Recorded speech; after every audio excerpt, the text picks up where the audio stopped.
claro que com certeza deve ter causado estranheza para alguns, mas que reverberam nos maiores diferenciais dessa turma, os que fugimos do óbvio. Não nos submetemos aos canões simplesmente por existirem. Questionamos, respondemos, nos posicionamos. Não estamos aqui somente para constar. Nós não somos apenas indivíduos reunidos numa mesma sala de aula. Somos verdadeiramente uma turma. Um conjunto de individualidades que vê além dos seus próprios umbigos e, por isso, forma um real coletivo.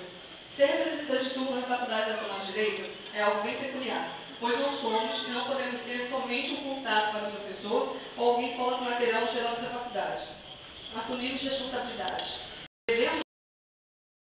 A nossa atuação, muitas vezes, é o que vai garantir voz à turma. Voz que pode significar o professor em sala de aula, o programa da disciplina cumprido, os anseios da turma ouvidos. Contudo, o representante não deve agir somente pela sua cabeça. Precisa ter legitimidade, respaldo da turma e, quando o tem, acredito que acaba sendo um reflexo daqueles dos quais se representam.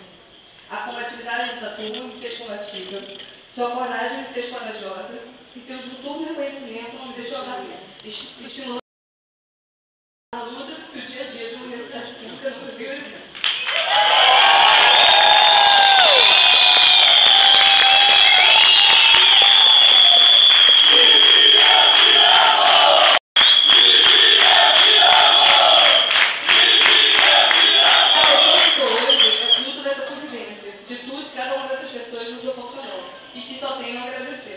Superamos inúmeras dificuldades, corremos muito atrás.